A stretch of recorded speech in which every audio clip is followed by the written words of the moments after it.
Hola, hola, buenas, bienvenidos a Radio Semilla, el podcast de la red de guardianes de semillas, donde compartimos historias de regeneración de la tierra y de su gente. Si quieren comunicarse con nosotros, nos pueden escribir a nuestro correo radiosemilla@redsemillas.org.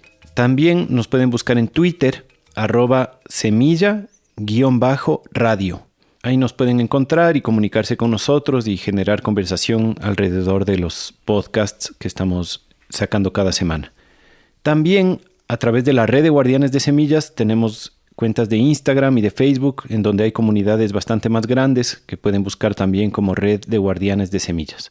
A la par, estamos diseñando estrategias de financiamiento y de comunicación que sean afines a nuestra filosofía y a nuestras éticas y que nos permitan relacionarnos más directamente con ustedes, nuestros oyentes. Así que recibirán noticias y llamados a la acción al respecto de esto. Pero de momento, síganos en Twitter, mándennos correos, manténganse en contacto. Paolo Realpe Mina es nuestro invitado de hoy. Estoy súper contento de presentarles a una de las personas más mágicas que conozco, un altísimo representante de la cultura negra ecuatoriana, específicamente de Muisne, que es un pueblo afro en la provincia de Esmeraldas, al norte de Ecuador.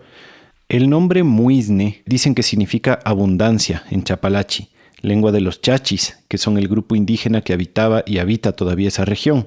Muisne es una isla casi pegada al continente, separada solo por un estuario, rodeada completamente por manglares, un ecosistema magnífico que Paolo describirá en detalle en este episodio.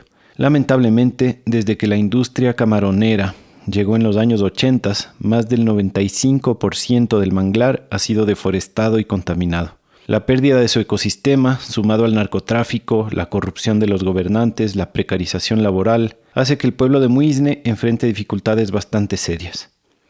Una breve historia del pueblo afro en Esmeraldas. En el siglo XVI, un barco español que llevaba esclavos desde Panamá hacia Lima encalló en la costa de Esmeraldas. Algunos hombres y mujeres negras logran escapar hacia el bosque, donde se instalan como un pueblo libre en territorios indígenas de los cayapas, los chachis, los aguas, que eran los pueblos que habitaban ese lugar. Y esto crea una situación muy incómoda para la corona española, que primero con los jesuitas y luego con los hacendados consiguieron volver a someter y esclavizar parcialmente a las colonias negras, pero parcialmente, porque hubo una buena parte de los territorios y las personas que fueron siempre libres y lo siguen siendo. Aquí mandamos un saludo especial a nuestros hermanos colombianos, que tenemos una buena parte de nuestros oyentes de Colombia, que comparten también parte de esta historia, porque el pueblo afrocolombiano del Pacífico Sur tiene raíces comunes con el pueblo afroecuatoriano del norte de nuestras costas. Paolo nos da una visión muy personal de la resistencia de los pueblos afroecuatorianos frente al extractivismo y la mentalidad colonial. Paolo es conchero, hijo del manglar, apasionado por la historia y la identidad de su pueblo. Para él, la mercantilización de la vida, el narcotráfico, el racismo, la explotación de los recursos tienen una misma raíz y se enfrentan de la misma manera, con conciencia social y ecológica, con música y poesía, con trabajo práctico y comunitario. Rara vez escuchamos en nuestra sociedad voces como esta, que cuentan desde dentro el latir vital de un pueblo, sin sensacionalismos o folclorizaciones.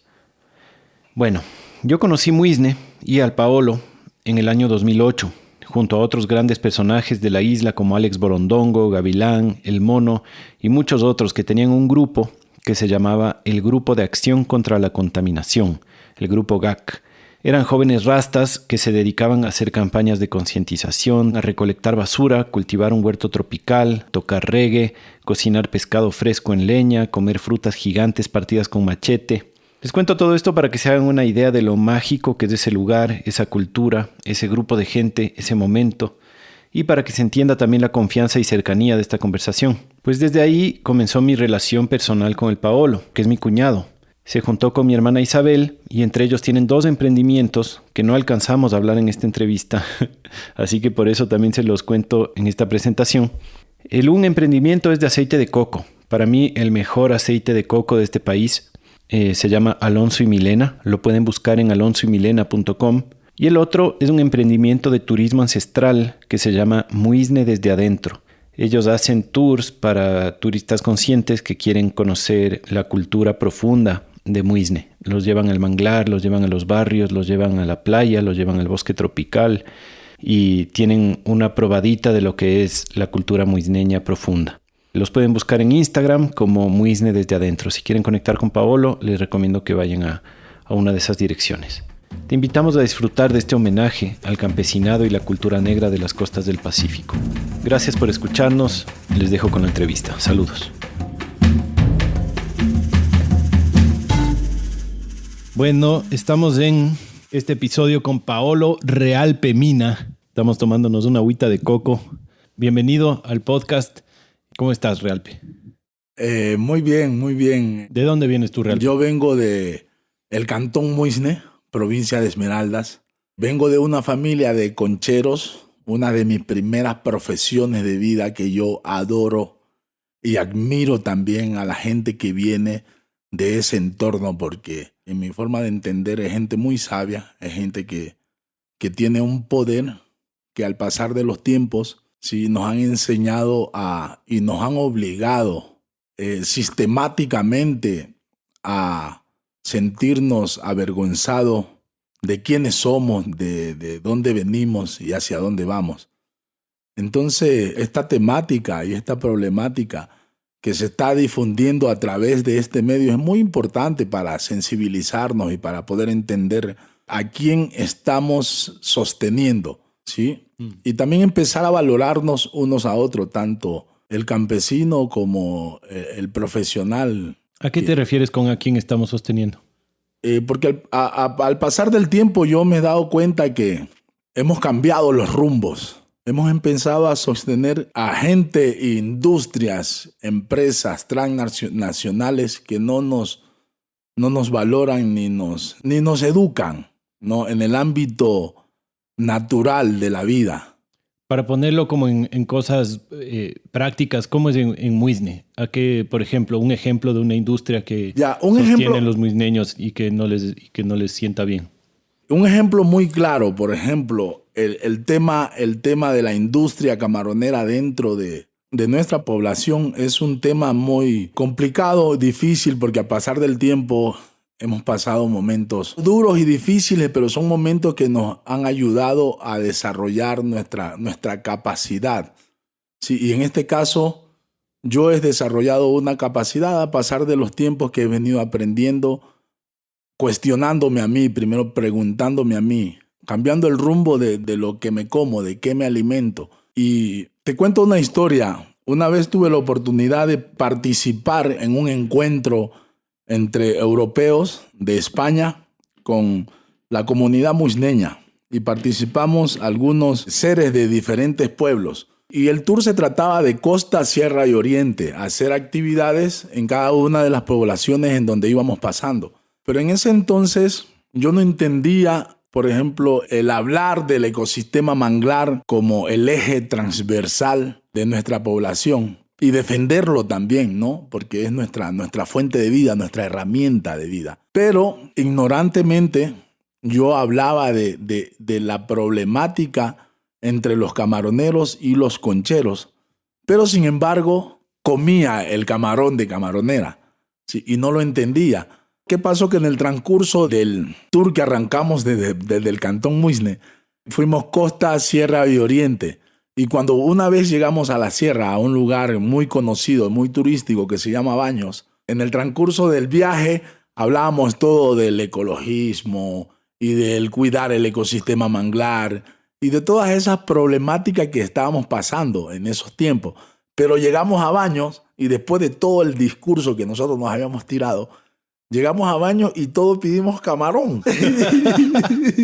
Entonces, por suerte es tan importante andar con personas que son frenteadas. A veces creemos que las personas que son así nos ofenden. Y en realidad para todo el grupo de muisneños y todo el grupo del entorno de Muisne fue un insulto.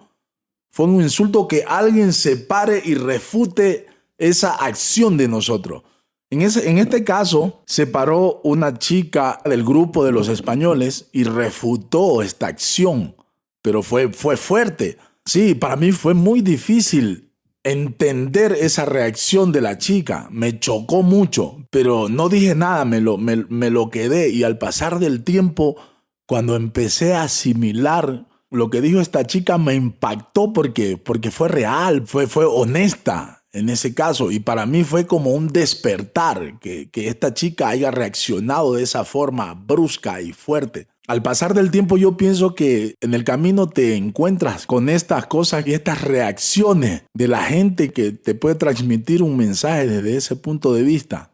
Es que es hasta darte cuenta, ¿no? El problema que yo veo es que finalmente sí hay chance de estas cosas. Por ejemplo, dejar de comer camarón de camaronera es algo que uno puede hacer. No es tan difícil dejar de comer camarón. Pero de ahí esas contradicciones y esas incongruencias van hasta quién sabe dónde. Yo, por ejemplo, soy antiminero. Pucha, me parece lo peor la minería a cielo abierto y que lo peor que lo hagan en el INTAG o en Esmeraldas mismo, que también tal vez podemos hablar de eso después. Pero esta entrevista estamos grabando con micrófonos hechos con metales que salieron de la minería. ¿Cacha? ¿Hasta qué punto uno puede decir, no, yo me voy a abstener de todo lo que salga de la minería, de todo lo que salga de la industria petrolera, de la agroindustria, de qué sé yo? Y claro que en el caso que tú dices es un poco más concreto, ¿no? Muisne, manglar, las camaroneras. No comer ese camarón es mucho más fácil quizás que otras cosas, que no usar un teléfono, qué sé yo. Pero al final no creo que nadie se salve de la incongruencia. Sí, nadie se salva de la incongruencia por falta de conocimientos también y por falta de conciencia, de amor. O de darse cuenta nomás. Sí, exactamente. Entonces, lo que yo siempre he pensado, basado en esta experiencia que yo viví, es que, claro, si nosotros como afectados consumimos, o sea, sostenemos directa o indirectamente este proceso, va a haber mucha demanda. Y no solo en el Cantón Muisne, no solo tenemos camarón de camaronera, sino que también tenemos el camarón silvestre. Esa temática es una temática muy fuerte, ¿no? De poder cambiar de paradigma y romper con ese tipo de ideas o de respuesta. Es difícil, pero cuando uno tiene lógica o tiene el sentido o el amor a su cultura, porque yo pienso que todo parte de la cultura, todo parte de los valores ancestrales, pero al pasar del tiempo me hago la pregunta a mí mismo, ¿a quién estoy sosteniendo? Y no hay una transformación que pueda ser más valiosa que la transformación hacia adentro, hacia uno mismo. Entonces, desde ese punto de vista yo he partido, que no tengo que hacer que la otra persona cambie por lo que yo digo, sino empezar a mejorar o a cambiar, a romper con ese paradigma yo como ser y a generar alternativas positivas, porque ya la negativa está, pero la negativa no significa que todo es malo, porque esa posición negativa hace que esté la positiva. Entonces, por lo general, nosotros en el Cantón Muisne siempre hemos vivido con un resentimiento. Hablo desde mi ser, yo siempre he vivido con un resentimiento con el tema camaronero. Pero ahora en la actualidad me doy cuenta que el resentimiento no funciona, que el resentimiento no mejora, que el resentimiento no es próspero, que tienes que aprender de aquello y generar alternativas, pero con acciones, porque no es solo de sentarte y ponerte a criticar, porque lo que está ya está, ¿no? Es solo de ponerte a pensar y sentir, de poder generar una acción sin juzgar, sin ver mal a la persona que está haciendo lo que está haciendo por ego o por ser como es, sino que aprovechar ese momento para mejorar. No me acuerdo quién era que decía, pero es una frase que a mí me encanta, que es que la única manera de destruir el sistema es construir uno mejor. O sea, no hay manera de desde adentro tratar de romper el sistema en el que estás parado y al que estás sosteniendo, sino que necesitas primero construir una alternativa que haga obsoleto al sistema anterior, que haga que ya no funcione, porque ya tienes una mejor manera de hacer las cosas. Y no solo lo que tú dices, ¿no? Sentarse a criticar y decir que huevada, esto no funciona y a la vez seguir sosteniendo el mismo sistema, ¿no? Y bueno, también dijiste esto de que la frustración, que digamos un resentimiento que has tenido por un tiempo contra este tema de la industria camaronera, pero ese resentimiento no viene solo del impacto de la industria camaronera en tu pueblo, sino que también viene de haber participado en la lucha en contra de esa industria camaronera y haberte frustrado de esa lucha también, porque esa lucha también conllevaba corrupción o conllevaba, no sé cuánto quieras hablar de eso, como una manera falsa de luchar en contra del problema. Un ejemplo parecido yo encuentro en este tema de la energía, ¿no? De cómo la energía que viene del petróleo es el monstruo, que es verdad, que es terrible, y la gente que lucha en contra, con muchos recursos, en contra de esa energía y promueve energías verdes, supuestamente solares o eólicas, usan su lucha para capturar recursos y para capturar gente y finalmente resulta una farsa que termina dependiendo de la misma industria del petróleo. ¿Me explico? Sí, Yo siento que en Muisne pasó algo parecido, como los camaroneros y los anticamaroneros. Y los anticamaroneros finalmente usaron recursos y usaron gente y usaron energía y el rato del rato renunciaron un poco a la lucha por otras cosas. O sea, al menos esa es la historia que a mí me han contado un poco. Ya, sí, y importante que tú tocas este tema, Felipe, porque he estado pensando en estos últimos tiempos, he estado pensando muy profundamente en estos temas y muy profundamente en el resentimiento que yo he tenido contra la lucha de los camaroneros, porque al fin y al cabo fue una traición porque nos dejamos convencer y cambiamos lo rico que somos por el bagazo. Es como coger y raspar un coco y quedarte con el afrecho y entregar la esencia del coco, entregar la leche del coco. Sí, pero en estos casos, todo lo que pasó y todo lo que pudimos vivir en el camino, yo me doy cuenta que fue muy importante. Porque esta gente que aparentemente no los puedo juzgar, no soy nadie para juzgarlos. De toda manera, de esta lucha que yo la veía hace mucho tiempo como traición, ¿sí? Que fue una traición, nació esta semilla, que soy yo y que somos los jóvenes que captamos el mensaje de una u otra manera, porque a pesar de todo, sí pudimos aprender conocimientos. Y esa semilla que se les cayó a estos seres que en ese tiempo se equivocaron por imperfección de los humanos o por ego o por lo que sea, esa semilla que se les cayó, que dejaron por ahí, que cayó a la tierra y germinó, esa semilla soy yo. Entonces, de una u otra manera, de esta cosa que yo lo veía hace mucho tiempo mal, nació esa semilla.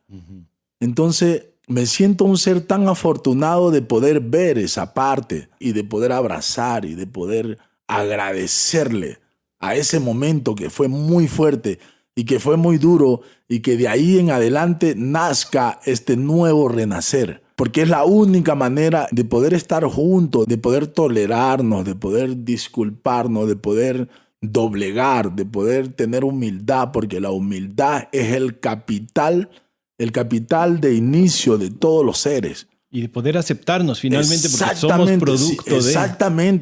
Exactamente, de poder aceptarnos.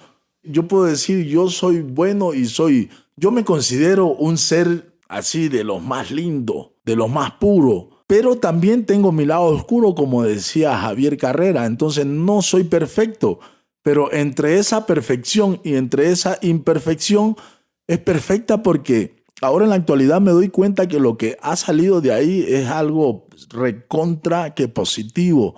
Y aprovecho también la oportunidad para nombrar a este ser que es tan importante en mi vida, que fue el que me transmitió y me llevó a esta manera de ver las cosas, que es un gran amigo que lo quiero mucho y le tengo mucho aprecio por mostrarme ese camino. Galo Alexandre Quiñones Medinas. También aprovecho también de agradecerle también a mi linda y bella madre, a mis ancestros. Fanny Mina. Sí, a mis ancestros por haberme dejado este legado a la llegada de Alonso de Illesca, que ese es otro tema y ese es otro resentimiento que yo venía llevando hace poco tiempo atrás, ¿no? Porque escuchaba historias de la llegada de Alonso de Illesca y lo veía Alonso de Illesca como un hombre fatal, como un hombre malo, como un hombre... A ver, cuente la historia para la gente que no sabe quién es Alonso de Illesca. Alonso de Illesca es un negro esclavo dentro de casa, ¿sí? Entonces, Alonso de Illesca fue el negro que tuvo la oportunidad de aprender por escuchar a su amo. Entonces se autoeducó solo escuchando. Y cuando tuvo su llegada, que partió desde Cabo Verde, África, hacia Panamá, y de Panamá llegó a Perú, y de Perú llegaron en el 1553 a las costas esmeraldeñas, que fue entre Portete y Bolívar. Entonces yo tenía una información muy, muy fuerte. Perdón que te interrumpa, Pau. Él salió de Cabo Verde directo a América. Yo pensaba que él había vivido en España. ¿O era no. de una familia española en Cabo Verde? No. Salió de Cabo Verde a España y llegó a la familia de Illescas. Gracias por esa información. Entonces, de España, llegó a España a los 10 años. Sí, y cuando tuvo su llegada aquí a las costas esmeraldeñas estaba entre los 20 o 25 algo de años así. Entonces yo tenía una información muy fea, pero al pasar del tiempo me interesé porque es mi raíz, es mi esencia. Entonces empecé a investigar sobre la llegada de Alonso de Illescas. Y recuerdo tan claro una vez en el Tena dando un taller de cocina típica esmeraldeña. Después del taller hicimos una charla y una persona me preguntó, ¿y tú qué crees? ¿Y qué piensas ahora en la actualidad de Alonso de Illescas? Y yo le respondí como, todo bien. O sea, no tengo nada en contra de Alonso de Illescas. Pero para mí ese responder fue corto, porque Alonso de Illescas fue el que abrió camino para que nosotros los negros, sea lo que sea lo que haya pasado, sea que haya tenido que ser un sanguinario, o sea que haya tenido los conflictos que sea, Alonso de Illescas fue el hombre que abrió el camino para que nosotros, los negros, estemos aquí. Después lo que haya pasado ya son cosas que tenían que pasar. Por ejemplo, te cuento algo. Antes que me cuentes, solo quiero poner un poco más de contexto para que se entienda por qué se habla así de Alonso de Illescas, que fue que cuando llegó, él como tenía su conocimiento y tenía su español y toda la nota, él funcionó como una especie de vínculo entre los conquistadores y los negros esmeraldeños, ¿no es cierto? Y él era de alguna manera un líder político de Esmeraldas, incluso con ofertas de que el man sea gobernador de esa región. O sea, tenía cargos políticos y tenía buenas relaciones con los españoles y entonces como que trabajaba para el lado de los españoles de alguna manera y por eso ese resentimiento del que hablas, ¿no es cierto? Pero finalmente también por ese poder que tenía él, los negros esmeraldeños pudieron ser libres desde antes de que se quite la esclavitud. Es algo así la historia. Sí, exactamente, porque claro, Alonso de Illescas aprendió una habilidad de poder negociar porque creció desde su niñez, y la niñez es la parte más importante de los seres humanos. Creció con ese odio, ese rechazo a su propia gente, porque él no podía tener contactos con su gente. Pero él era un negro como nosotros que sentía ese amor y esa vibra por su gente. Pero por el bienestar de él tenía que mantenerse, o sea, al margen. Y eso fue lo que hizo. Exactamente. Como un mayordomo o algo así, ¿no? Pero en ese punto de transición, cuando Alonso de Illescas llegó a estas tierras y tuvo la oportunidad, se dio cuenta que era como el que podía comandar, el que podía negociar, el que podía tener la capacidad de hacer una alianza. Él fue como el pionero en esos tiempos. Pero cuando llegó a las costas esmeraldeñas y se dio cuenta de todo el poder que tenía, Alonso de Illescas tuvo un trauma psicológico por su crianza. No fue porque Alonso de Illescas era un hombre malo. No hizo lo que hizo porque era un ser despiadado. No, hizo lo que hizo por cómo creció, porque eso lo marcó.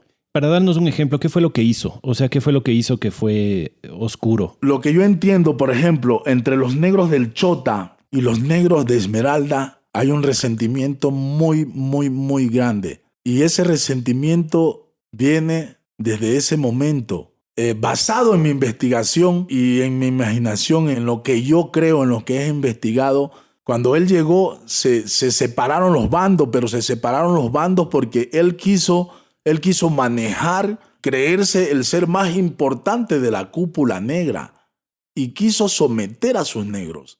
Entonces es de ahí que los otros negros se sentían libres y lo veían a él como un negro libre.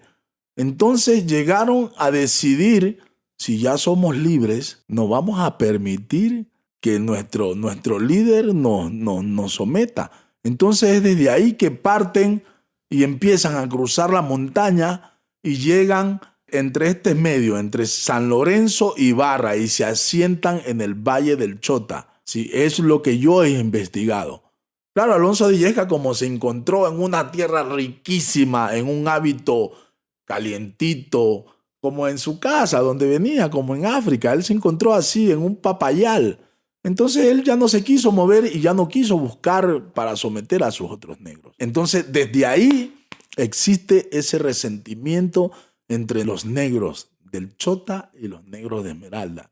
Y esto se puede sentir muy fuerte cuando hay el palenque de la llegada de Alonso de Illescas, que se celebra en el Cantón Muisne, al sur del Cantón Muisne, en una parroquia hermosísima con una gente muy linda que se llama Bolívar. Precioso Bolívar. Sí, es un pueblo muy, muy, muy, muy lindo, con una gente muy, muy, muy, muy rica, que es una gente que al pasar del tiempo ha perdido las herramientas esenciales. Todavía queda un poquito, y ese poquito lo tienen los viejos. Pero como al pasar del tiempo todo se ha transformado, no estoy en contra de la tecnología, pero yo creo que cuando no tenemos conciencia en el manejo de la tecnología, sí nos puede cambiar de rumbo. La televisión, el sistema en sí, porque ahora en la actualidad, esa es una cosa que quiero resaltar de mi ser, que yo me considero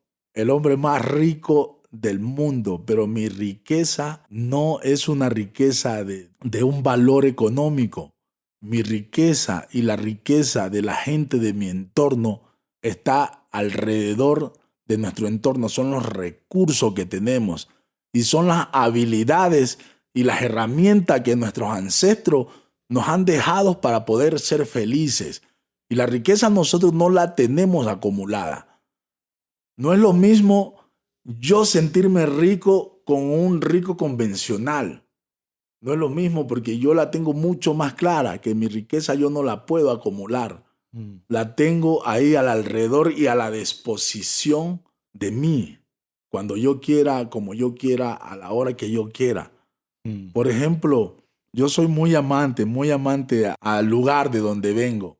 Me considero un campesino, un conchero, que es una de mis primeras profesiones de vida y lo resalto con mucho, mucho orgullo. Me siento muy feliz de venir de ahí. Eso es, me da mucha tristeza de la pérdida de nuestros valores ancestrales, de nuestros valores culturales, pero también lo acepto porque sé que después de eso vamos a tener la habilidad y la oportunidad de generar alternativas positivas, que no solo reclamen, ni que no solo tiremos piedra, ni que no solo juzguemos, sino que alternativa que podamos ser feliz, ¿sí? Quiero que nos metamos en eso en un ratito más, porque creo que tú estás construyendo una alternativa bacán ahí en Mompiche y en Muisne. Pero un poquito antes de eso quisiera que aclaremos un poco mejor cuál es el abanico de problemáticas del sector. Porque ahora que mencionas Bolívar, por ejemplo, a mí se me viene a la cabeza todo este tema del narcotráfico que hay ahí. Lo que tú dices, ¿no? Como no es una culpa de la tecnología que los niños de alguna manera se están alejando de su tradición y de su conocimiento de los ancianos, pero juega un rol en eso. Y después, en la adolescencia, entra el tema de la droga que hay en Muisne, que yo no entiendo el problema bien como para poder explicarlo, digamos, pero he vivido algo ahí que me doy cuenta que va más allá de solo la falta de oportunidades o qué sé yo. Lo que me doy cuenta es que hay un problema de narcotráfico en el sector que se beneficia de que los jóvenes estén enganchados en el bazuco y de que de una u otra manera la mezcla de la desconexión con los valores ancestrales, la venida de la droga y la falta de oportunidades están todas ahí vinculadas en lo mismo.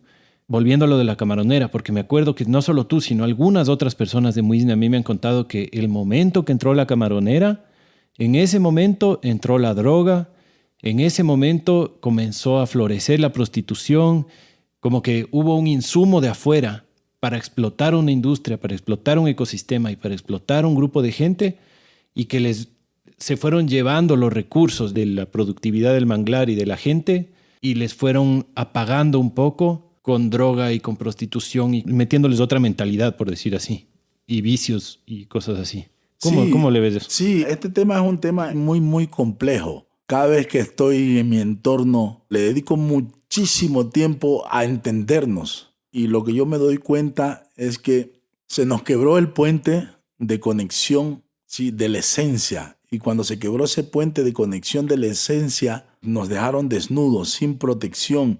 Este no es un tema para nosotros escucharlo y reaccionar de una forma defensiva, sino es un tema para buscarle la solución a la problemática por la que estamos pasando, porque es una problemática muy fuerte, en donde estamos cada vez cayendo más en el vacío. Y ese vacío significa cultura, ese vacío significa identidad, ese vacío significa valores. Entonces, ¿qué pasa en Muisne? La problemática es tan fuerte que cuando llega, por ejemplo, estos seres, por ejemplo, la industria camaronera, inmediatamente ellos se dan cuenta de la problemática en la que estamos pasando nosotros, ¿sí? Y como estamos todos revueltos, sin identidad, sin cultura, y viene alguien y nos mete una idea y rapidito saltamos, vamos a buscar conflicto, a reclamar, sin entender la problemática, eso nos hace cada vez más fuerte. Y es ahí donde entra este tema de la drogadicción. Porque claro, crecemos en un círculo y en un círculo vicioso fuerte en donde tenemos todas las alternativas y tenemos todas las herramientas, pero si no tenemos el valor, si no nos valoramos como seres, cada vez vamos cayendo en el vacío. Y es ahí donde se han aprovechado las industrias, por ejemplo, como los camaroneros. Se han aprovechado de mantenernos ciegos, de mantenernos dormidos por una X sustancia, y cada vez vamos de mal en peor. ¿Y esto del narcotráfico qué onda? Yo me acuerdo haber escuchado que por esa entrada de Bolívar, entre Bolívar y Portete, que hay toda esta entrada, este brazo de mar que entra por ahí, que ese es el principal foco de tráfico de drogas, porque entran por ahí fácilmente por esa boca de mar los submarinos y lanchas. Sí.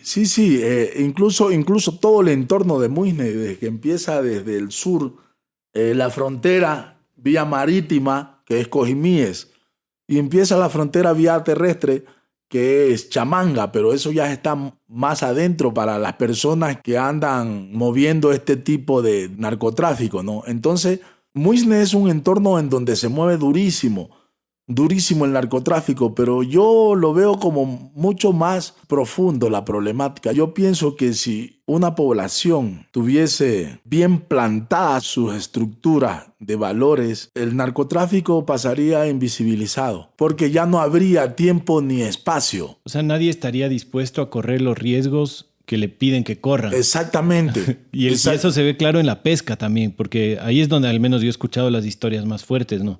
Porque le cogen de carne de cañón a pescadores del pueblo que les pagan bien y que básicamente en Muisne cualquiera que encuentre una fuente de dinero la va a aprovechar porque hay tan pocas. Y a veces se van sin ni siquiera saber para quién están trabajando, se van a pescar. Y resulta que en medio del viaje el capitán dice, no, aquí vamos a encontrarnos con otra lancha, pasar no sé qué cosa. Resulta que han estado en una operación de narcotráfico. A veces hay piratas, a veces hay bala. Es como es una cosa de altísimo riesgo. Que la gente estaría mejor parada en su economía, en su sostén social, si tuvieran su manglar completo, ¿cacha? No necesitarían. Exactamente. Pero sí están, o sea, tienen ese problema. Y todo eso parte desde algo muy sencillo. Yo lo veo así porque yo soy un ser que he crecido en un mundo muy loco, muy violento. Yo he tenido la oportunidad de tener lo que no hubiera sido para mí y por eso lo he tenido claro, porque he tenido estos valores, porque he tenido una madre que me ha hecho una base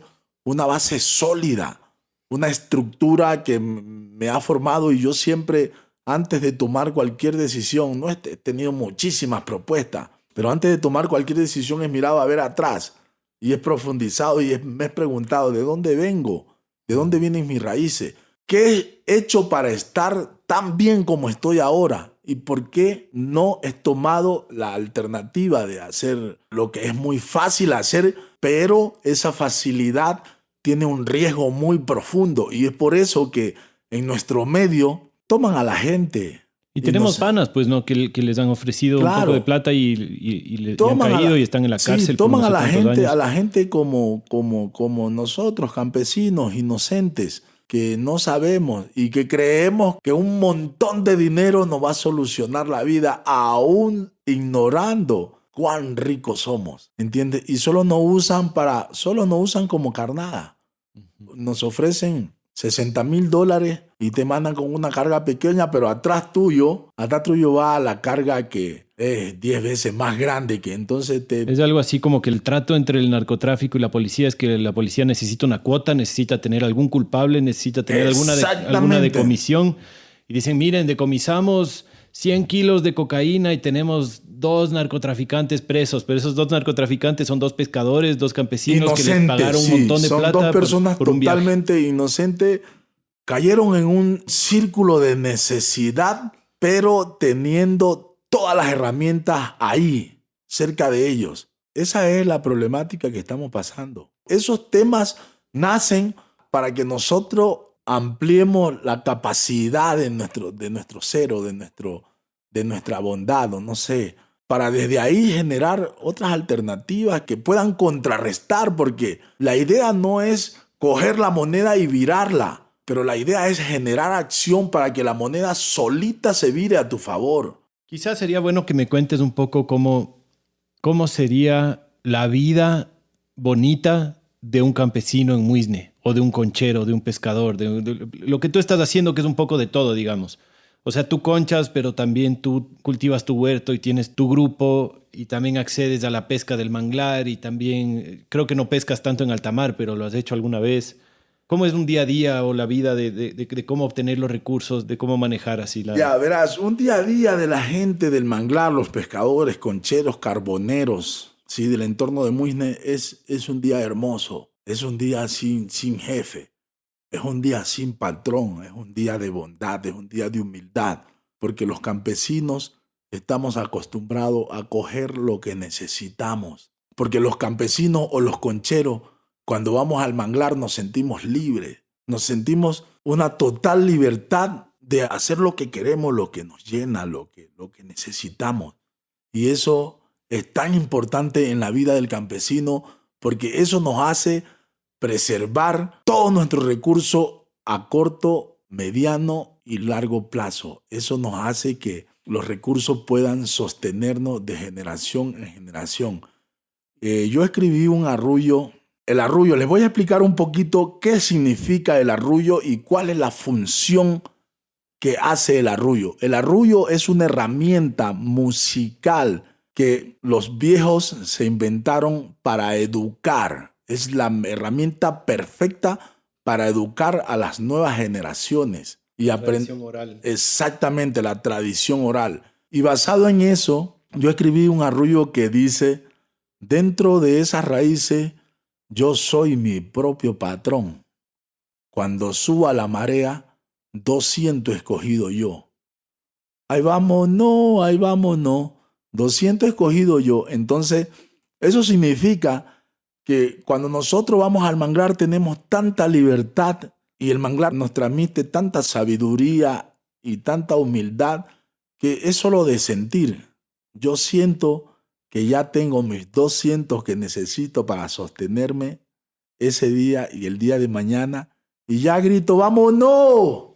Que es un grito típico de los concheros. Y el conchero que grita, ¡vámonos!, es porque ya sintió que todos los otros concheros de su alrededor tienen lo que él tiene, lo que le hacía necesario para sostenerse ese día y el día de mañana. 200 son 200 de conchas Sí, que ha recogido. 200 conchas. Ajá. 200 conchas. En el manglar tú coges concha, hay un cangrejito que también saben comer del manglar. Tasquero. Ajá. ¿Y el mejillón ese no es en el manglar o sí? Sí, claro, Ahí mismo. claro. Ahí en el manglar tenemos, por ejemplo, moluscos, crustáceos, anfibios, reptiles, aves. Pero entre los moluscos hay diferentes variedades. Por ejemplo, hay la almeja de vaca. ¿Sí? Que ¿por qué los viejos le pusieron la almeja de vaca? Aquí va lo que yo te decía, que antes los viejos le ponían nombre a las cosas acorde a su acción. Entonces, la almeja de vaca es una almeja que crece en la línea de transición, en donde el agua solo llega apenita y baña y le da el agua suficiente que necesita esa almeja. Pero esa almeja crece en donde crece una hierba que las vacas necesitan porque tiene la salinidad. Entonces la vaca siempre se va a esa línea de transición a comerse esa hierba porque necesita esa salinidad. ¿Sí? ¿Pero cómo vaca en el manglar? No en el manglar, es en la línea de transición entre la playa Ya. y el manglar. Esa almeja es en la playa. Entonces puede ser en el bosque húmedo tropical, en donde está esa pajita, empieza el manglar, ¿sí? Y ahí entre esa línea de transición, ahí está. O puede ser en la playa, si tú empiezas desde el frente del mar y empiezas a entrar hacia el manglar, ahí también está esa línea de transición, está de los dos lados. Entonces los viejos le pusieron a esa almeja de vaca, que es el primer molusco que está en esa línea de transición. Después sigue el mejillón, que ya es ingresando al manglar entre arena y lodo. Y después del mejillón viene la concha, dentro del manglar, en el fango. Y ahí está la concha, está la almeja meona, que se le dice meona porque cuando la coges, tira un chiguete de agua. Y está la almeja que tiene una valva carroñosa que vive junto con la concha. Hay otro tipo de molusco que es la almeja lisa, que no crece mucho, es chiquita, pero es muy rica, es como la almeja de vaca, pero vive en comunidad con la concha. Y también entre el mejillón y la concha, entre esa línea está el molusco más grande de los moluscos que se llama la zanjara. Zanjara, claro que le decimos patemula, porque es como una patemula grandota. ¿Sí? Pero es diferente del pateburro, que es el que sacan del mar. Sí, es diferente del pateburro, es diferente. Sí, pero es la más grande de todos los moluscos. Entonces, entre esa diversidad hay muchísima riqueza, pero al pasar del tiempo nosotros nos enfocamos, los viejos antes sí le daban el valor a todas esas especies. Por igual, ninguna de las especies era más que la otra. Pero al pasar del tiempo, la concha fue siendo tan comercializada que nosotros nos enfrascamos solo en ponerle un valor a la concha. Pero las otras especies no valen. Es una cochinada. Es como una vez que andaba de fiesta y estaba sin dinero. Y cuando yo me encuentro sin dinero en mi entorno, yo tengo el manglar. Que el manglar para mí es mi cajero automático. Cuando digo esto, a mucha gente le suena raro. Pero el manglar para mí es mi cajero automático. Que yo cuando voy ahí, cada día y cada vez le pongo clave diferente. Y la gente se pregunta, ¿pero qué clave es esa? La clave diferente que yo le pongo al manglar es una oración ancestral que no es igual o no es repetida todos los días, es lo que tú sientes. Entonces, cuando yo voy al manglar, mi clave para el manglar es: gracias, Madre Manglar, por permitir que yo esté aquí. Y voy a entrar a tu ser pidiéndote permiso y voy a tener solo lo que necesito para sostenerme. Entonces, esa es una de las claves. Y cada vez que yo voy al manglar, le pongo una clave diferente. Y automáticamente yo siento como el manglar se abre y yo puedo entrar y puedo comunicarme con todas las especies que existen dentro del ecosistema manglar, con todas, y las puedo ver, las puedo escuchar, las puedo sentir. Y una vez que yo le pongo esa clave, es como después que ya estoy ahí, es todo extinto. Y te voy a contar una anécdota bien linda que yo he desarrollado a través del tiempo, pero la he desarrollado gracias a mis ancestros. Hace poco tiempo atrás, después de mi largo tiempo de investigación, me pude dar cuenta la comunicación que existe entre los árboles que hay en el ecosistema, o sea, los árboles de manglar, con todas sus especies que habitan en la profundidad de sus raíces. Y algunas veces me fui al manglar y quería entender ese idioma, cómo las conchas o los moluscos o los crustáceos o los reptiles o los anfibios saben cuál es la hora de comer, o cómo saben que la marea empieza a subir. Cuando la marea empieza a subir, cambia de viento. Automáticamente es un viento fuerte. y es un viento con una coordinación y un idioma muy suave, pero impactante. Entonces ese viento es la voz que le manda el universo a las especies. Entonces ese viento viene y pega en las hojas de los árboles. Entonces las hojas le transmiten la información a las ramas y las ramas le transmiten la información al tronco y el tronco le transmite la información a las raíces. Entonces empieza a moverse con una danza muy hermosa y empieza a transmitir ese mensaje que el agua empieza a subir. Y esa es la voz que hace alertar a las especies para que empiecen a salir a la superficie del lodo, del fango, empiezan a salir las especies de los moluscos a la superficie del fango porque ellos ya escucharon la voz que viene la comida. Entonces, cuando empieza a subir la marea, digamos que en quiebra, la marea empieza a subir muy suave, con un ritmo y una danza muy suavecita. Y cuando empieza a subir la marea, las especies saben que esa marea viene removiendo todos los compostajes naturales que hay dentro de ese ecosistema y empieza a levantarse la bacteria que es conocida como el planctos, el zooplanctos y el fitoplanctos, que son los microorganismos que comen ese tipo de especies de moluscos. Hay mucha gente que le tiene asco a los moluscos y que no se come un molusco porque piensa que el molusco come lodo, pero no es que el molusco come lodo, come planctos, zooplanctos y fitoplanctos. Entonces esa comunicación entre la marea, el viento, los árboles y el fango es una comunicación muy precisa para las especies bioacuáticas, para los moluscos, para los crustáceos, para los reptiles y para los anfibios. Entonces, dentro del ecosistema manglar existen ensenadas y con todo el movimiento de la marea, ¿sí? Y toda la vaciante, toda la basura, la semilla, las hojas, las ramas empiezan a acumularse como un acto de bondad, empiezan a acumularse en los recodos que son ensenadas. Y esas ensenadas sirven como compostajes natural y como nosotros los humanos somos seres gigantes, entonces cuando nosotros entramos al ecosistema manglar generamos un movimiento que yo podría decir un terremoto.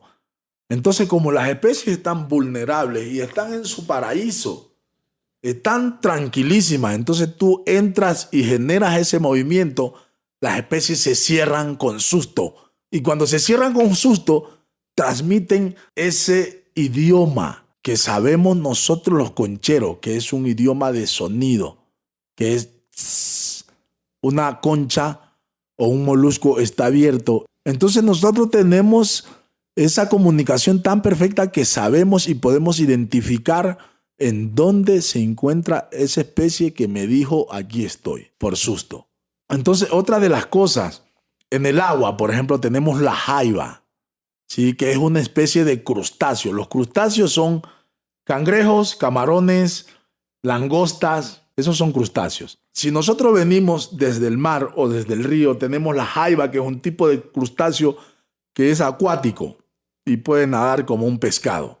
Cuando salimos del agua, tenemos la quenquigua, si hablamos de la playa. Tenemos el cangrejo, la quenquigua, que corre rapidísimo. Y después de la quenquigua, tenemos la mapara, que es un tipo de cangrejo que son los que limpian todo, se comen todas las hojas, todo lo que cae. Donde ya empieza el bosque, que empieza la palmera, donde termina la ola, que empieza a acumularse esa ruma de madera. Cuando estamos en el mar, la ola termina, ¿sí? Y empieza a hacerse como un cerco de madera. Entonces las maparas están ahí, donde está esa madera, donde hay esa descomposición, ¿sí? Y donde está ese bosquecito que va cayendo la hoja, ahí está la mapara. Después viene y sigue el cangrejo azul, que vive en los ranconchales, el ecosistema que se llama la ranconcha, que es como una planta que mide alrededor de 1,5 metros. Es como el resorte. Entre el ecosistema manglar y el bosque húmedo tropical está el ranconchal, que es la hábitat del cangrejo azul.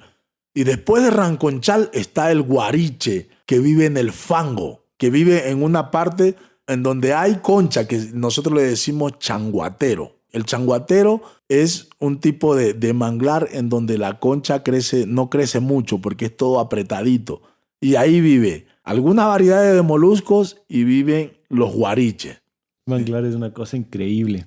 Tú nos estás hablando de la parte pequeña, por decir así, de lo que vive dentro del manglar, lo que conforma el manglar. Y mientras hablabas de eso, también me puse a pensar como que hay varios niveles de la importancia de este ecosistema.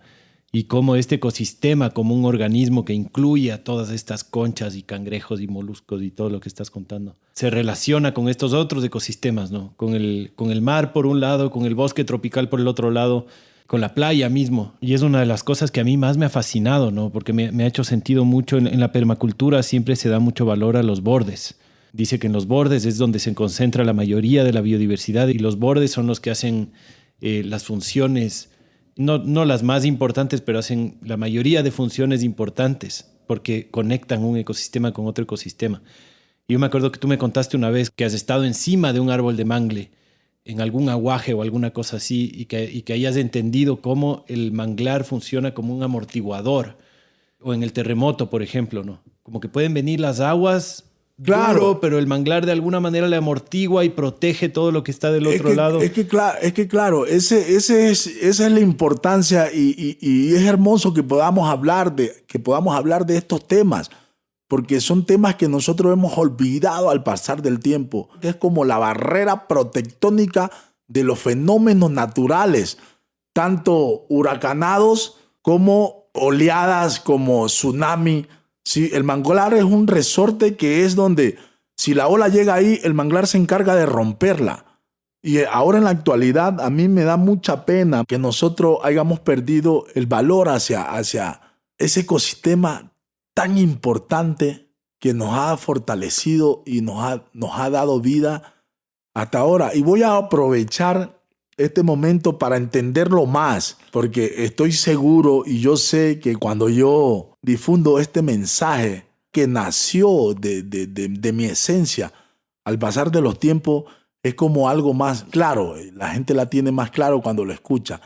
Entonces voy a contarles mi mensaje que lo hice es un mensaje muy lindo y muy claro, muy hermoso, que nació a través de una poesía, que es por lo que yo aprendí y le tuve tanto amor y tanto valor al ecosistema manglar. Una vez me recuerdo tan claro, hay un decimero que es una persona muy linda.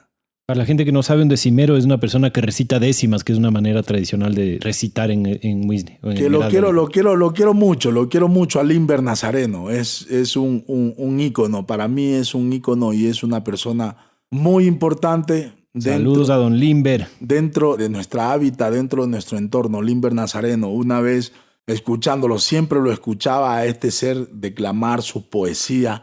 Y siempre se me erizaba la piel porque me preguntaba a mí mismo una y dos veces, me tocaba la puerta y decía, pero si este negro sabe esto, yo también sé esto, yo también puedo.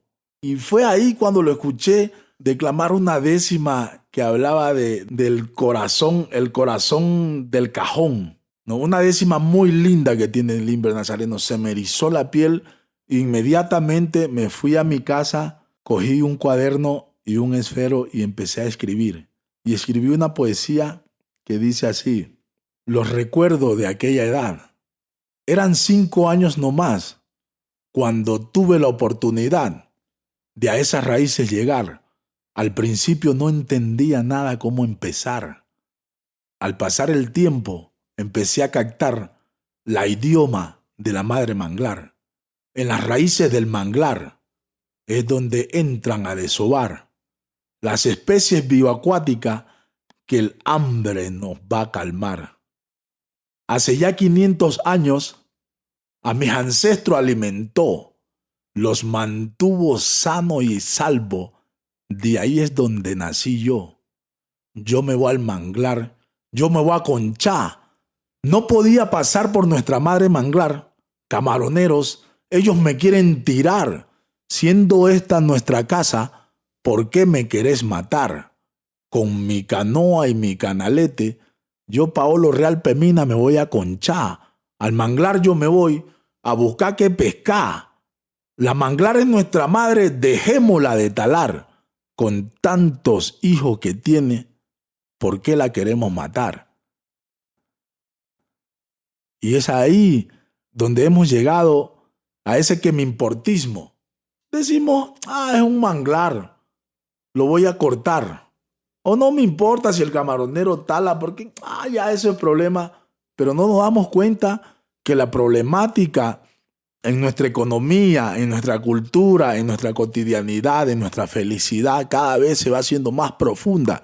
Y esto es un tema que yo quiero compartir sin juzgar, sin reclamar, solo para poder generar alternativa desde ahora en adelante. Cuando la industria camaronera a Muisne llegó, a nosotros nos quebró el puente de conexión entre el alma nuestra y el alma del ecosistema manglar. Y cuando nos quebró ese puente, nos arrastró a un impacto socioambiental, económico y cultural. Pero cuando nos dio más duro, si se fuera metido, bueno, con lo económico sería un poco más suave, porque nosotros tenemos la herramienta y estamos preparados.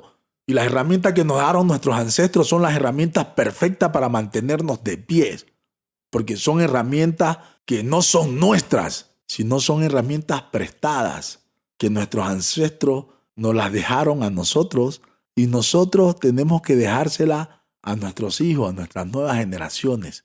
Y cuando se metieron con la cultura, ahí nos quebraron el alma y nos arrastraron a esa crisis en la que estamos pasando ahora. Pero en Muisne hay alma y en Muisne hay seres que estamos luchando de una forma noble, estamos luchando con humildad, no reclamando. Ya nos dimos cuenta que el reclamar y el tirar piedra es más conflicto, es más guerra. Y no queremos más sostener esa guerra. Queremos transmitir valores, educarnos, entendernos. Muy importante. Y lo que ha pasado también es importante para generar alternativas y generar herramientas de poder convivir. Es lo que es, ¿no? Uh-huh. Me estaba acordando este refrán que tiene tu tío Memín, que me contaste la otra vez. ¿Cómo era?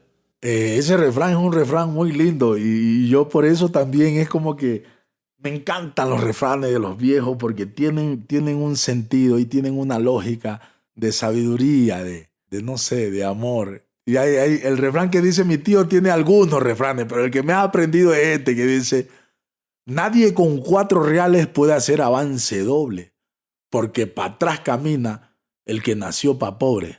Entonces, ese es un refrán que es un poco fuerte y contradictorio. Hay que buscarle la moraleja y hay que buscarle el sentido, hay que encontrarle el sentido a ese refrán. Tú me dijiste, a mí, yo lo tomé mal la otra vez, pero sí. tú me explicaste una manera chévere de interpretarlo. ¿Cómo era? Yo lo interpreto de esta manera que si te consideras pobre, siendo tan rico, como yo te dije antes, el capital de inversión que nosotros tenemos es mucho más grande que lo que nos imaginamos. El poder despertarnos y poder respirar, poder caminar. Ese es el capital de inversión que no lo sabemos, pero es el más apreciado. Somos muy ricos, pero claro, nos han hecho creer y es muy triste porque al pasar del tiempo nos estamos sintiendo avergonzados de lo que somos. Por ejemplo, hay muchos concheros que ahora en la actualidad no se van a la concha con la frente en alto. No, se van a las conchas cabizbajo, pensando que ir al manglar es la peor. Es de pobres. Sí, pensando que ir al manglar es de pobre, que ir a ensuciarte de lodo es una cosa de... Como que no es digno. Pero ir al manglar para cosechar, para darle alimento y sostener a otros seres es uno de los actos más puros, más honestos y una profesión muy profunda y muy hermosa, porque así como te conté, no solo vas a conchar, sino que vas a compartir, vas a escuchar, vas a aprender. Tienes la libertad y la capacidad para absorber todo ese idioma que existe dentro de ese ecosistema. Y me quedé con la duda cuando tú me contaste del libro que escribió la mamá de Camila. Uh-huh. Me dijiste unas cosas que no lo he visto al libro y tengo muchísima curiosidad de leer ese libro. Pero me dijiste, cuando leíste la portada de ese libro, me dijiste una cosa que nunca en mi vida había pensado y me había imaginado, que los árboles de manglares son dioses y diosas. Eso fue como wow. Para quien no sabe, es un libro de Verónica Mera que se llama, no me acuerdo exactamente, pero es como género y manglar el tema, ¿no? Es algo así. Pero recoge un montón de historias del manglar de San Lorenzo principalmente, creo. Oye, Pau, pero yo con lo del refrán del tío Memín me refería a otro. Estaba preguntándote del de que cuando nací sin nada, algo así. Ah, ya. Ajá, este es otro refrán que tiene mi tía, sí, que dice, cuando yo nací, llegué sin nada, llegué desnudo. Y todo lo que tengo ahora es ganancia. Y cuando me vaya, también me voy como vine, sin nada. Así que aprovecho ahora que todo lo que tengo es ganancia. Me encanta, me parece la filosofía de vida. Sí, todo lo que tengo ahora es ganancia. Sí, todo lo que tiene, todo la lo vida. que tiene. Y mi tío, te digo, tiene unos refranes que yo, eso me lo he podido aprender de tanto escucharlo para, por ejemplo, en mi barrio, cuando mi tío se pone con esa, porque el man se toma su traguito y empieza a chiquele, me tomo un trago. Y cuando el man empieza a tomarse su traguito, el man es como que si se le abre todo su ser sabio que tiene adentro y empieza a decir este tipo de cosas que para otros, por ejemplo, para mis tías y mis tíos y la gente del barrio, mi tío es un loco. Pero para mí, yo le empecé a toparle el sentido de la sabiduría que tienen estos dichos, porque claro, son dichos sabios, son parábolas, son cosas muy hermosas. Y cuando mi tío ha sido parte de mi educación y de mi entender y de poder agradecer el estar de pie, lo poco que tengo, que al fin es muchísimo. Todo ganancia, brother. Exactamente. Yo le he visto a Memín en Arrullos. Tengo una imagen de él, no me acuerdo si fue la anterior vez que fuimos con David Lazo, de él tocando el cununo, pero en trance. Yo me acuerdo haberle visto en trance al Memín. Era casi como que estuviera en otra dimensión, pero dándole al cununo. Increíble. Es que te digo, Felipe, por eso a mí por eso me encanta el arrullo. El arrullo es un tipo de música que me traslada a poderme conectar, o sea, me retrocede en el tiempo y me purifica mi ser. Es como que voy a un arrullo con la mochila llena y salgo con la mochila vacía. Hay una semilla germinando. Que esa semilla viene con fuerza y viene con frutos sanos y puros para poder refrescar la memoria y para poder levantar y despertar toda esa esencia linda que hemos perdido. Porque en los tiempos de antes, los arrullos era una voz que invitaba, el bombo, el sonido del bombo era la voz que invitaba a los arrulleros. Y los arrulleros eran los seres que escuchaban esa voz y con humildad pasaban montañas y montañas y montañas y llegaban al punto del arrullo. Sin que nadie le diga, fulano de tal, ven aquí que te voy a dar comida y te voy a pagar tanto. Sí, era un amor, era un ritual en donde la gente iba porque se sentía viva. Y porque el llamado estaba ahí. Había un llamado y había que ir al llamado. Exactamente. ¿No? Ahora en la actualidad, nosotros los arrulleros, digo nosotros porque soy parte de esa transformación y soy parte de esa cultura. Yo no lo practico ni lo predico cuando yo voy a un arrullo. Pero el hecho de que la mayoría de mi población haya tomado ese camino, yo soy parte de ese camino, pero estoy siendo parte de ese camino con un mensaje. Entonces me da mucha pena ahora escuchar a un arrullero que dice, ¿y cuánto hay? Oye, fulano de tal, te invito a un arrullo, ¿y cuánto hay? Y llega al arrullo y se cree el cantautor y el más crazy y el más bacán. Cuando yo veo eso, me da una nostalgia y me da tristeza. A propósito del manglar que hemos estado hablando, yo quisiera recomendar a la gente que ve el video de David Lazo que sacó hace un poco de tiempo. ¿Te acuerdas que filmamos hace unos 3 años? Sí. Y lo sacó recién. Se llama Las raíces del manglar, creo que se llama. Bueno, David Lazo, búsquenle a David Lazo en YouTube y ahí tiene tiene miles de videos increíbles, pero tiene este sobre el manglar que salió último y también tiene el Sospechosos, en el que tú eres protagonista también. Ajá. Que ya no vamos a alcanzar a hablar mucho de eso porque es otro tema gigantesco. Ni siquiera nos hemos metido a hablar de racismo y de todo este tema. Pero ese documental es increíble, que habla de cuando les cogieron a un montón de negros en la Carolina, supuestamente para decirles que están consumiendo drogas y meterles presos. Y fue así un operativo racista impresionante. Ojalá la gente se meta a verlo en YouTube porque es un documental increíble. Ese y el video del manglar son geniales para hablar de este tema. Felipe, y es muy importante que tú tocas este tema porque este tema a mí me enseñó algo.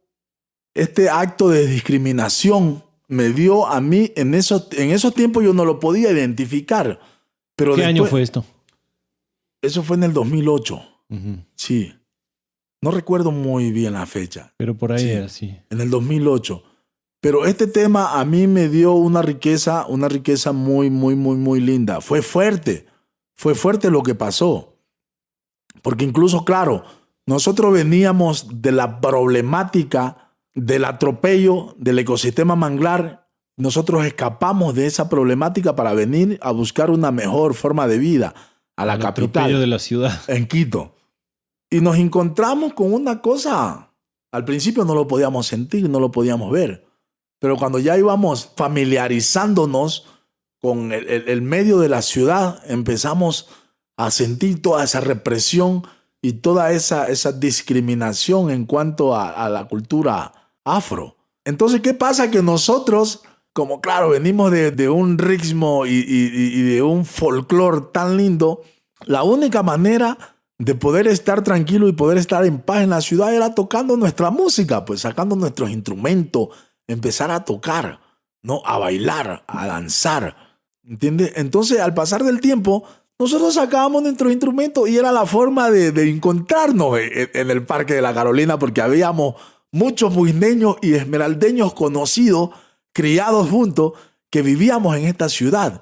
Entonces, al escuchar el bombo, la gente de donde estaba iba llegando, pues los panas y hasta la gente de aquí, de la ciudad de Quito, se aglomeraba. Ya después la gente empezó a darnos monedas. Nosotros no lo hicimos con esa intención, pero nació una forma de subsistir, porque claro, nosotros veníamos del campo, teníamos un trabajo, pero nos pagaban lo que les daba la gana, trabajábamos lo que quería nuestro jefe. Entonces, esa alternativa que nació así naturalmente nos dio como una esperanza de vida, ¿no? Nuestra cultura, nuestra arte de tocar, de cantar, de danzar. Entonces la gente empezó a meternos, ¿no? Monedas sin nosotros pedirlas. Entonces cada vez eso se fue siendo más fuerte, más fuerte, más fuerte, más fuerte. Y generamos un caos, pero positivo.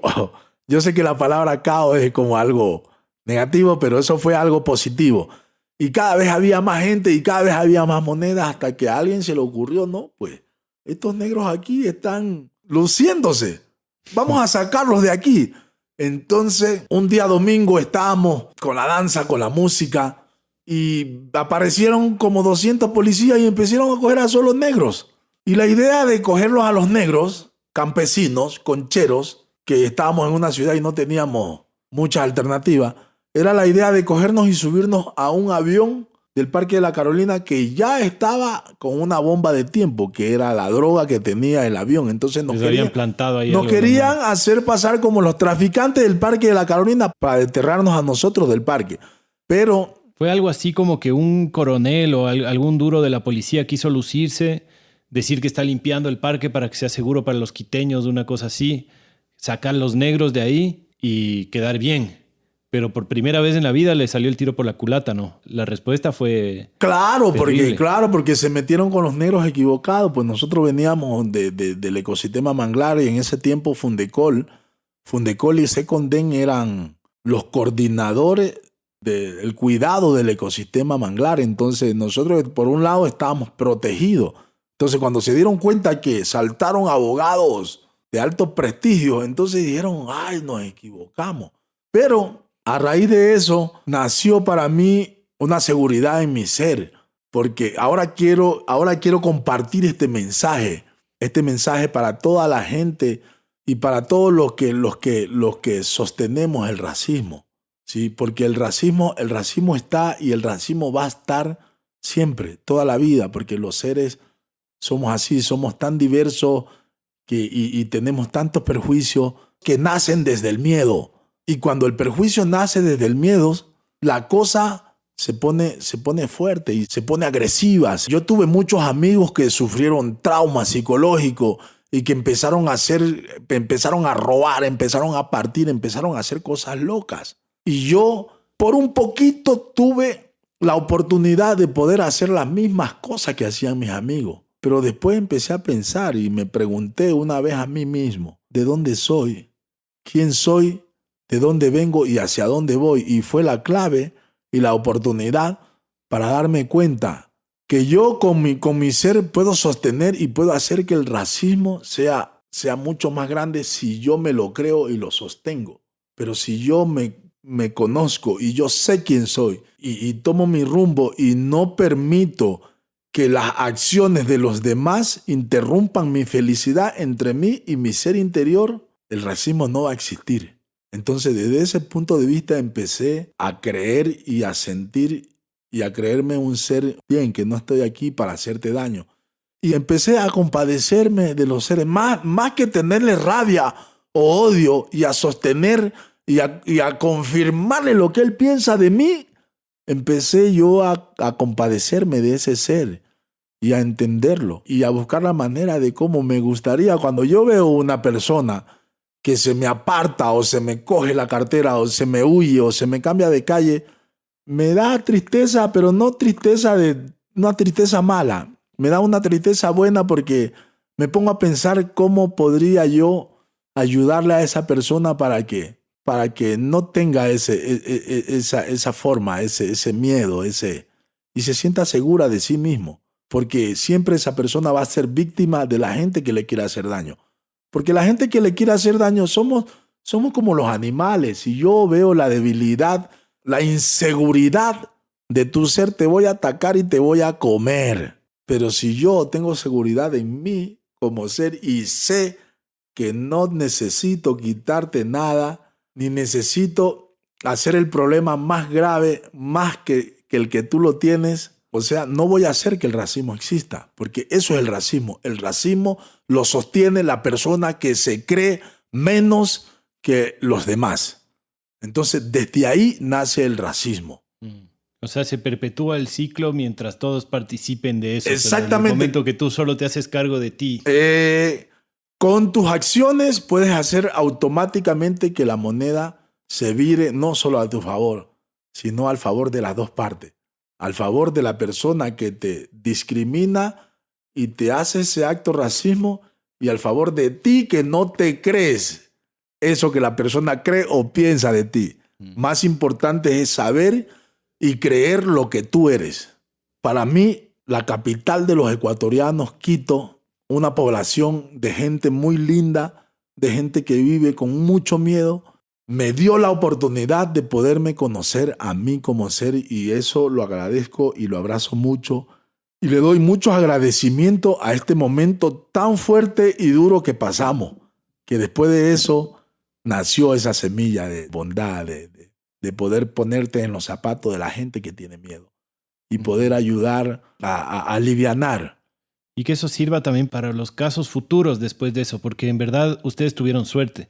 Sí. Pero antes y después de lo que les pasó a ustedes, ha habido un montón de negros, un montón de indígenas, un montón de gente de grupos más vulnerables, por decirlo así, o más discriminados, que no ha corrido con esa suerte, sino que le han discriminado, le han cogido, le han metido a la cárcel y le han dejado podrirse ahí, o le han negado oportunidades, o bueno.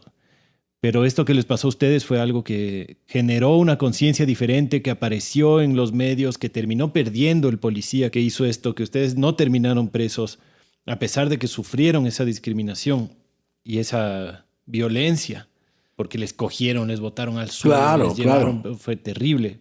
Pero finalmente terminó convirtiéndose en un caso de elevar la conciencia de que qué está pasando aquí. O sea, hay un racismo fuerte. Exactamente.